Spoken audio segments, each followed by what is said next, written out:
estudo de hoje, pode passar para mim, lendo de maneira especial esses versículos, porque até o 14 nós já estudamos. Agora nós vamos avançar um pouquinho. Mas antes de fazer a leitura, eu queria juntamente com vocês agora curvar nossas frontes e pedir iluminação de Deus.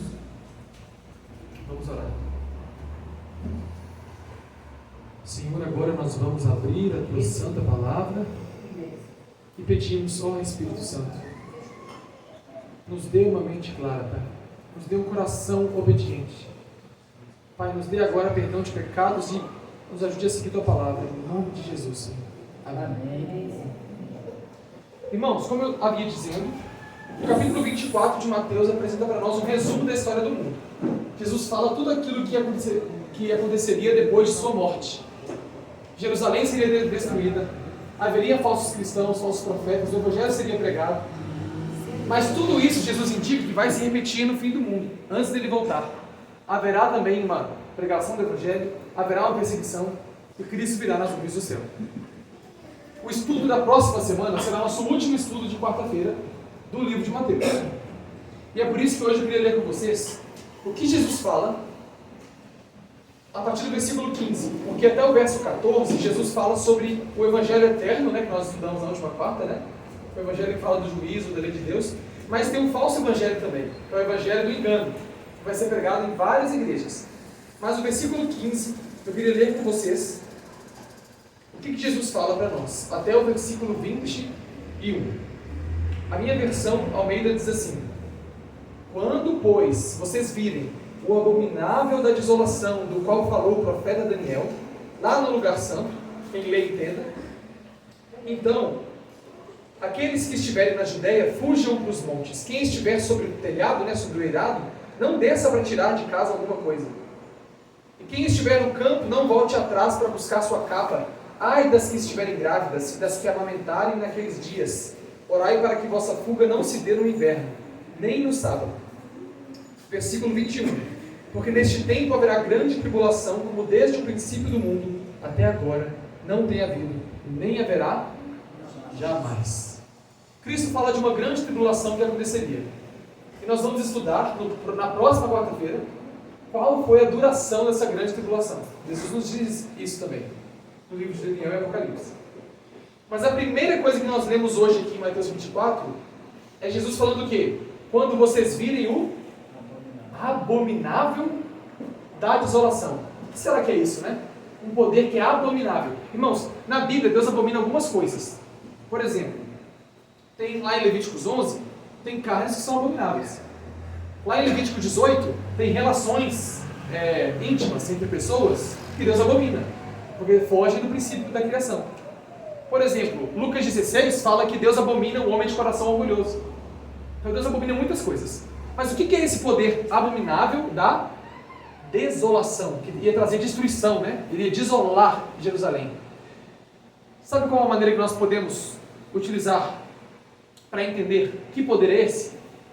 Simplesmente fazendo o seguinte: os 4 evangelhos, Mateus, Marcos, Lucas e João, eles contam a mesma história, de maneiras diferentes. Enquanto Mateus, quando vai falar desse sermão aqui, usa umas palavras, o abominável, da desolação, lá no evangelho de Lucas, quando ele vai falar do mesmo poder, ele usa outra palavra. Quando nós vamos para Lucas 21, 20, olha o que ele fala. Quando vocês virem, aí ele não diz o abominável da desolação. Ele fala, quando vocês virem Jerusalém cercada de exércitos, sabei então que é chegada a sua desolação. Então, esse poder abominável que ia trazer desolação, ele veio destruir quem? Jerusalém. Jerusalém ia ficar cercada de exércitos. Irmãos, para nós entendermos por que Deus destruiu Jerusalém, por que veio esse poder abominável, eu queria estudar com vocês hoje. O que a Bíblia nos diz que sempre acontece no meio do povo que se diz cristão. Sempre, irmãos, no meio do povo que segue a Deus, aparecem abominações. E como consequência, Deus traz o juízo, a desolação. Jerusalém foi destruída em qual ano mesmo?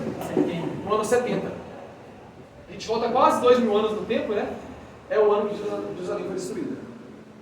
Mas quando nós vamos, irmãos, lá no passado, Jerusalém foi destruída muito antes de Jesus nascer. Vocês lembram qual foi o rei que invadiu Jerusalém ali? Bem antes de Jesus nascer. Ele levou cativos jovens para a Babilônia. Nabucodonosor. E ele destruiu Jerusalém. Jerusalém só foi destruída de novo porque eles reconstruíram o templo e Herodes reformou. Mas Jerusalém já tinha sido destruída.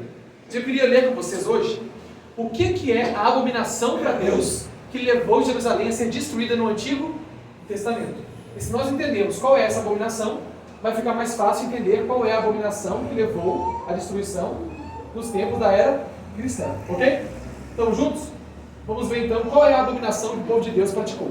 Vamos lá, Ezequiel. Volte aí no Antigo Testamento. Ezequiel, capítulo 8. Antes de Daniel, justamente ele viveu na mesma época que Daniel ali. Uma época de apostasia. O povo estava praticando muitas abominações. E eu queria ler com vocês Ezequiel, capítulo 8, eu creio que todos já encontraram. Quem pode ler aqui para mim, do meu lado direito, o verso 16. Em alto e bom som, né, Clécio? Vamos lá, né, 16 aí para a gente.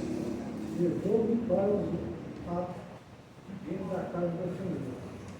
E eis que estavam a entrar do templo do Senhor. No tocante e o local, cerca de 25 homens, de costas para o templo do Senhor. E com o rosto para o oriente, adorava o sol, virado para o oriente. Vamos lá. O Espírito Santo levou Ezequiel para dentro de onde? Dentro da casa de Deus, o templo lá de Jerusalém. E lá dentro do templo, não é fora, dentro do templo, Ezequiel viu homens, anciãos, entre o pórtico e o altar. Cerca de 25 homens, não é? Eles estavam de costas para o templo, virados para onde? Para o oriente, para o sol. Eles estavam adorando o sol. Então vamos lá comigo. Qual que é? Não, na verdade, não vamos fazer a pergunta antes de nós lermos o verso seguinte. O verso seguinte, olha o que diz para nós, o verso 17. Então, Deus disse para Ezequiel: você não está vendo, filho do homem? Acaso é uma coisa pequena para a casa de Judá fazerem essas abominações que fazem aqui, para ainda encham de violência a terra e tornem a me irritar? Ei-los a chegar o ramo ao seu nariz. Deus estava irritado. Por quê? O povo de Israel estava praticando, qual a palavra que ele é usada aí? Abominações. Então não é só na época de Jesus que eles estavam praticando abominações para serem destruídos. Bem antes de Cristo eles já estavam praticando abominações. E a primeira destruição de Jerusalém veio por isso. E aí diz que qual é a abominação que eles estavam praticando dentro do templo? Adorando o sol. Ok, adoração ao sol. Agora não dá para ver, né? Mas adorando o sol. Irmãos, o que significa adorar o sol? Bom, nós vamos avançar só mais dois textos. Um é Deus falando lá em Jeremias que quando ele fosse trazer juízo sobre Israel, ele ia quebrar as estátuas de onde? Bet-Semes. Vocês não vão esquecer mais, tá bom? Em hebraico, além do que Jeremias escreveu isso aqui, Bet significa casa, ok? E Semes, que não foi traduzido, né? Ficou do mesmo jeito no original. Semes significa sol. Então, o povo estava aonde? Na casa do sol. E Deus fala: eu vou quebrar isso, porque isso vem de onde? Da terra do Egito. Vocês não devem seguir, povo meu, os costumes do Egito. É por isso que quando Deus tirou Israel do Egito, a primeira coisa que Deus falou foi o quê? Foi o maná, não é? Vocês vão em 6 dias colher o maná, na sexta-feira vai colher dobrado, no 7º dia, sem entender, vocês não devem mais adorar o sol. Por quê? Se a gente está falando do sol e de um dia da semana. A gente vai perceber que a adoração ao sol ela não acontecia em qualquer dia. Quando a gente passar o próximo texto aqui, lá no livro de Reis, nas épocas de Josias, lembra aquele rei que começou a reinar com 8 anos de idade? Na época de Josias, o povo queimava incenso a Baal e ao sol, a lua e as estrelas. Irmãos, no princípio Deus criou o mundo em quantos dias? 6 dias. E descansou no 7º. Para o ser humano, bonitão, ir lá e começar a adorar quem? A criatura. O sol, a lua e as estrelas. Que Deus criou no... Vamos lá, tão bons aqui de criação. Errou, mais um. Sol, a lua e as estrelas. Sexto dia foi o ser humano e os animais da terra. Depois que todo mundo errou, a Cida tinha falado 4 aqui já, eu não sei que foi no chute, que ela falou vários números. 2, 3, 4, acertou 1. Irmãos, no 4º dia Deus faz o sol, lua e estrelas para iluminarem esse planeta, não para serem adorados. Mas no Egito, o sol tem um nome, ele é Ra, ele é o Deus Ra, é o maior Deus, porque é Deus que ilumina, né? O dia, que traz luz. Tanto que o dia para os egípcios começava quando o sol se levantava. Olha que interessante, né? Mas, irmãos, quando nós olhamos para o passado, então, qual foi a abominação cometida por Israel para eles serem destruídos? Adoração ao sol. Mas está no céu, ele está certinho, está no caminho. Então vamos pensar comigo. Aqui nós temos Jesus dizendo que Jerusalém seria destruída. Aqui no passado nós temos Jerusalém que já foi destruída uma vez por causa da adoração ao sol. E no futuro, Jesus fala de uma outra abominação que teria, não mais no meio da Jerusalém terrestre, mas no meio do povo cristão. O povo de Deus ia se afastar da verdade. Ia causar uma grande abominação. O povo não aprende. A gente olha para o passado e parece que não quer aprender com as lições. Eu queria abrir com vocês agora o próximo texto, que é o de Apocalipse. Lá fala de abominações. E esse texto eu queria ver com vocês. Apocalipse capítulo 17, uma visão muito interessante. Nós conhecemos essa visão de Apocalipse 17. João estava diante dos 7 anjos que tinham as 7 taças, né? As 7 pragas. E o versículo 1, Tiago, lê para nós. O que diz para nós o verso 1? Apocalipse 17, verso 1. Veio um dos 7 anjos que tem as 7 taças e falou comigo, dizendo: Vem, mostrar-te-ei o julgamento da grande meretriz que se acha sentada sobre muitas águas. Irmãos, a palavra que está na Bíblia do Tiago é meretriz. Na Bíblia de algum de vocês tem outra palavra? Prostituta. É a mesma coisa, é uma mulher que se apostatou. E quando nós vamos para a profecia, né, tudo são símbolos, né? O que a mulher significa na profecia? Se você olha comigo, Paulinho, o próximo texto diz assim, ó, olha o que Paulo fala. Eu tenho preparado vocês, povo de Corinto, igreja de Corinto, preparado vocês para serem apresentados como uma virgem pura para um marido. Quem é o marido da igreja? Cristo.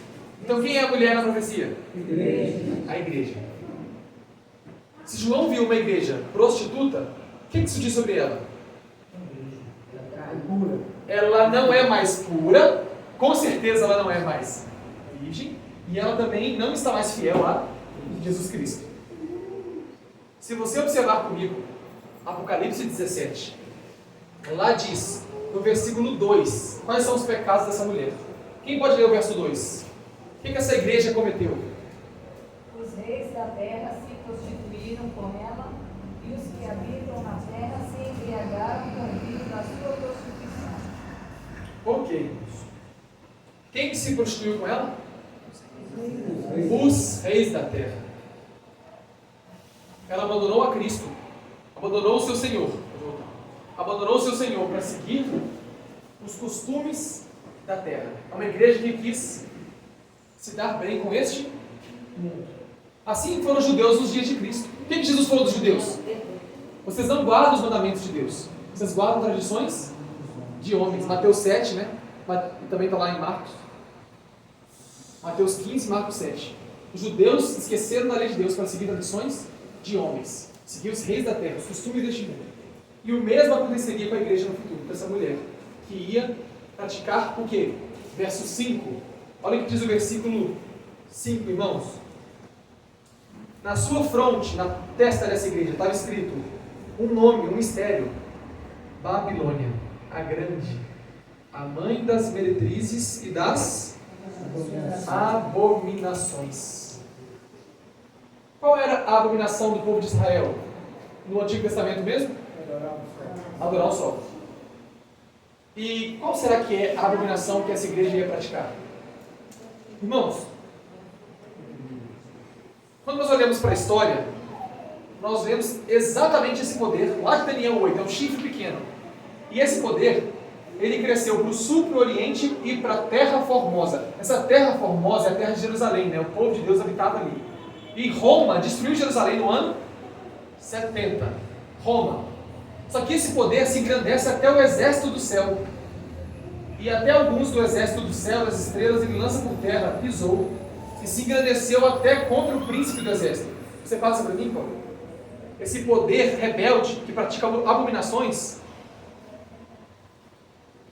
olha o que vai dizer sobre ele. Ele vai tirar o poder contínuo por causa da transgressão. O que ele vai lançar por terra? A verdade. E o que ele fez? Prosperou. É o texto que o irmão Roberto citou aqui no começo, né? Que abriu lá para o filho dele, Daniel 8. Aqui fala que a igreja ia, assim como os judeus cometeram transgressões, abominações, e veio sobre eles a desolação. Por isso que é a abominação desoladora. Não há como cometer abominações contra Deus e não vir sobre nós a desolação. É a consequência de sair dos braços do nosso Pai. Assim como Israel fez isso no passado, e Nabucodonosor fez o quê? Desolou. O povo Israel, judeu, nos dias de Cristo, deixou de lado a verdade. E o que veio sobre eles? Roma no ano 70, desolação. E no futuro, o povo de Deus ia de novo se tornar uma mulher pura. Essa mulher pura ia cada vez mais se tornar meretriz. Ele ia abandonar Jesus lá no céu e ia trocar a cidade do céu por uma cidade da terra. E essa igreja que ia trair a Cristo, ia praticar transgressões, abominações, e ia vir sobre ela o quê? Desolação. Então nós vemos que a Bíblia trabalha com modelos, irmãos, que sempre se repetem. A gente não tem que ficar enganados. A gente só tem que entender o que significa essa bendita adoração ao sol. A gente fica longe dela, né? E eu queria mostrar para vocês hoje o que aconteceu, irmãos, na história. Depois eu vou passar para isso, mas passa para mim o próximo. Esse nome aqui vocês vão lembrar. Volta. E depois pode voltar. Deixa o Daniel por enquanto. Quando Jesus morreu e a igreja surgiu, a igreja cristã ela começou a crescer. Eu pergunto para vocês, qual era o império naquela época que estava dominando sobre o mundo? Império Romano. Isso é história, né? Só a gente voltar 2000 anos atrás, não tinha ainda Brasil, Estados Unidos, Canadá, Itália, como nós conhecemos hoje. Era o Império Romano que dominava todo mundo, ok? E o Império Romano passava a cabecinha na mão dos cristãos ou perseguia os cristãos? Perseguia. Irmãos, os cristãos sofreram. Paulo morreu degolado.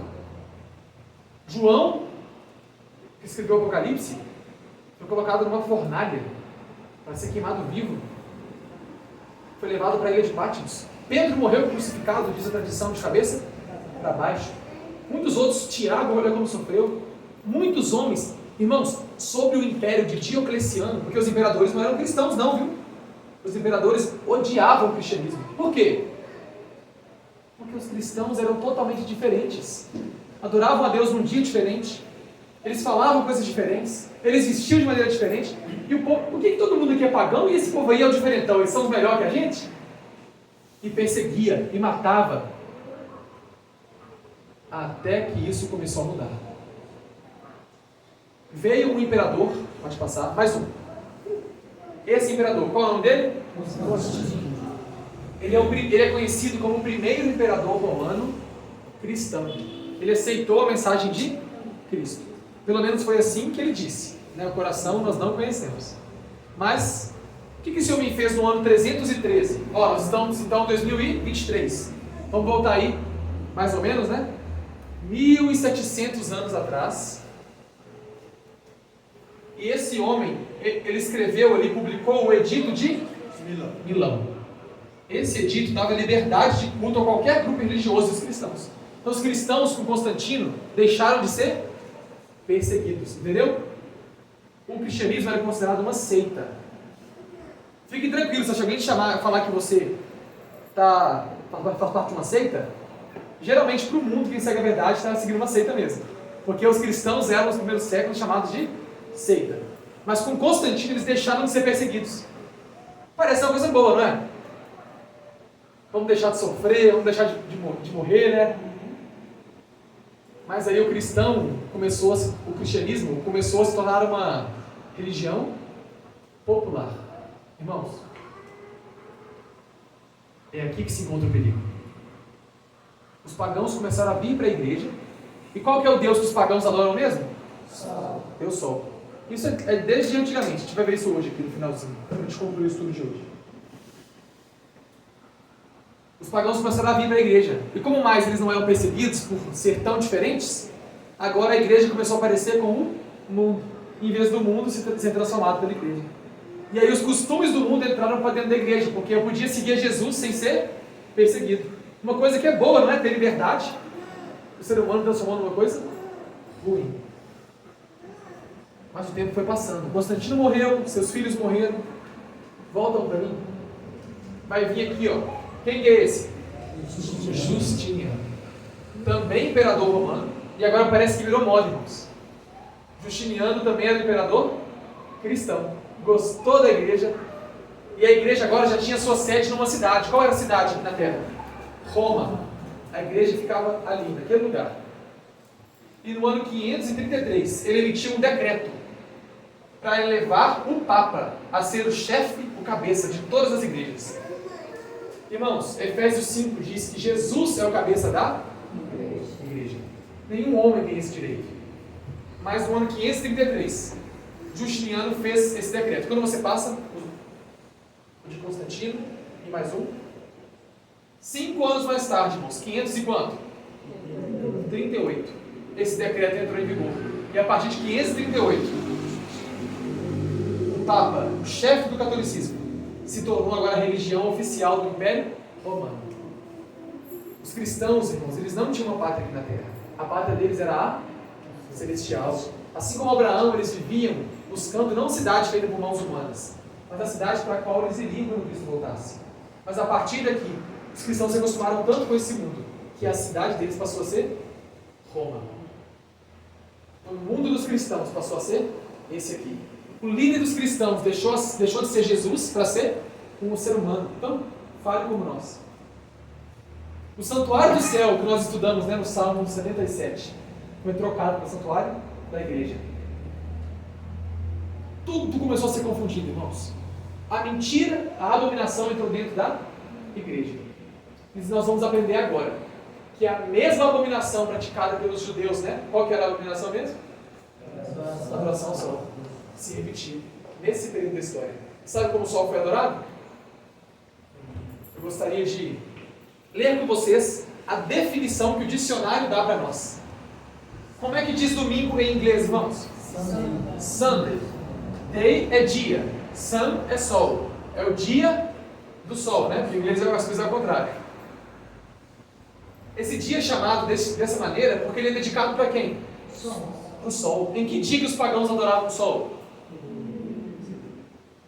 Desde a antiguidade, o primeiro dia da semana é chamado de sábado. Olha que sem vergonhíssimos. Eles chamam o primeiro dia da semana de sábado. Mas Deus não chama assim. Sábado é o sétimo. Mas eles consagrou esse dia a descanso. Irmão, o ser humano tem direito de mudar o que Deus falou que é correto? Não. Nós temos que nos humilhar a Deus. Porque do contrário, nós estaríamos nos exaltando. Quem se exalta perante Deus é a abominação. Então, Lucas 16. Deus abomina o coração que se exalta. E se você passa para mim aqui, Paulo, lá na época do Êxodo, quando Israel foi tirado do Êxodo, do Egito, as nações idólatras tinham um Deus principal, que é o sol. Lembra lá em Jeremias, que nós lemos, 23? Que Deus ia destruir a casa de Bet-Semes, que fica no Egito. Lá no Egito tinha esse dia de adoração. O dia que os pagãos geralmente dedicavam à adoração e honra do seu Deus principal, o sol. E de acordo com os nossos cálculos, é o primeiro dia da semana. E se você passa, olha o que os cristãos disseram, irmãos, depois que Jesus morreu. Nós lemos aqui hoje, né, o que Jesus fala. Orem para que a fuga de vocês não se dê, nem no inverno e nem no sábado. Está lá em Mateus 24, versículo 11, 12 e 13. Jesus morreu. Ele fala que no futuro haverá uma perseguição. Se ele fala para que no futuro essa perseguição não aconteça nem no inverno nem no sábado, É porque depois da morte de Jesus, o sábado ia continuar sendo um dia santo. Jesus foi muito sábio. E quando nós olhamos para os cristãos, fazendo o contrário que Jesus falou, uma abominação. Olha o que os cristãos disseram, irmãos, como o primeiro dia da semana. Era o dia no qual os gentios adoravam o sol com solenidade. Esse é o dia que eles chamavam de dia do sol. Os cristãos, então, acharam por bem manter esse mesmo dia. Por quê? Para que eles não parecessem muito impertinentes, muito diferentes do mundo. Sem motivo. Para que eles não atrapalhassem a conversão dos gentios. Irmãos, olha o perigo. Para pessoas aceitarem a mensagem do Evangelho, eles rebaixaram a norma, a verdade. Então vamos mudar nosso dia, vamos colocar igual deles, para que eles possam vir para a igreja. Isso deu certo? Deu muito certo, mas a igreja ficou cheia de gente não convertida. Porque só é convertido de verdade quem morre para o eu e faz sacrifícios para Deus. Quem mostra para Deus que o céu vale a pena. Quem olha para Cristo e fala, Senhor, o Senhor fez tanto por mim na cruz. Quem eu poderia dizer, a não ser entregar toda a minha vida? Talvez hoje você e eu estejamos ali em cima de uma linha, né? De seguir a Cristo no caminho estreito ou seguir a Cristo no caminho largo. Os cristãos decidiram seguir a Cristo no caminho largo. Vamos ir no caminho que todo mundo está indo, para que a pregação do Evangelho chegue a todos. Mas não é assim, irmãos, que a pregação do Evangelho vai chegar a todos. Nós encerramos esse estudo de hoje aprendendo que, segundo as Escrituras, Cristo disse em Mateus 24 que uma abominação viria sobre Jerusalém. Nós olhamos para o passado, na época de Ezequiel, de Nabucodonosor, que essa abominação era adoração ao sol. O que significava adorar ao sol, irmãos? Santificar o primeiro dia da semana. Isso é desde quando Caim, desde que Caim se afastou de Deus, Ellen White fala, começou-se a transgredir o sábado e guardar outro dia. Isso é mais antigo do que os egípcios. E quando o povo de Deus se afastou da verdade, na nossa era, na era cristã, eles fizeram a mesma coisa, irmãos. Eles se afastaram da lei de Deus e começaram a cometer abominações. Por isso que essa mulher, essa igreja chamada de meretriz, ela traiu a Cristo. Ela fez aliança com os reis da terra, ou seja, seguiu os costumes das nações. E por fim, veio sobre essa igreja a desolação. Cristo tem hoje um convite para cada um de nós. E esse convite é que nós deixamos de lado tudo aquilo que é abominável ao Senhor. Tudo aquilo que traz a irritação, a ira de Deus. Porque Deus nos ama, quer nos salvar. Deu o seu Filho por nós. E muitas vezes nós queremos seguir a Cristo do jeito mais fácil, né? Sendo que Cristo mesmo passou pelo caminho mais difícil. Quando nós olhamos para a história de Israel e para a história dos cristãos, nós aprendemos que seguir abominações não vale a pena. Se levantou esse poder, né? Esse poder humano que se arrogou mudar a lei de Deus. Mas hoje você pode escolher seguir a verdade. Hoje você pode escolher fazer parte do povo remanescente. Hoje você pode escolher se apartar daquilo que é abominável, daquilo que é impuro. E a desolação de Deus cairá longe de nós. Nesse momento nós vamos todos juntos louvar a Deus. E enquanto nós louvamos, nós podemos nos colocar de pé, se é o nosso desejo, fazer uma aliança com Deus e estarmos, como Cristo falou, libertos dessa desolação, de todo esse perigo desse mal.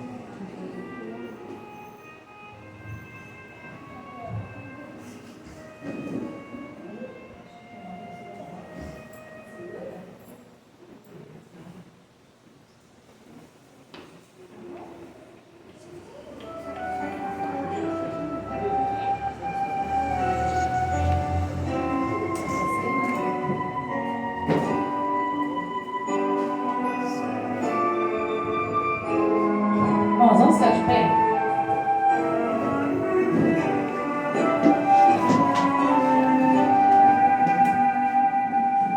Cristo me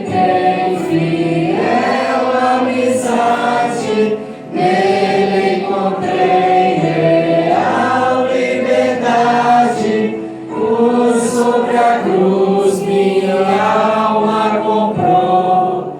Nele, portanto, eu sou de Jesus agora, meu é Jesus também. Meu Ele é agora, meu para sempre, amém. Cristo salvou-me, sinto em minha alma grata esperança, mais doce calma, grande verdade o preço pagou. Nele, portanto, eu sou de Jesus agora, meu é Jesus também. Meu Ele é agora, meu para sempre, amém. Quando perdido em dor e pecado, Cristo salvou-me, fui libertado. Jesus meu tomou. Nele, portanto, eu sou de Jesus agora, meu é Jesus também. Meu Ele é agora, meu para sempre,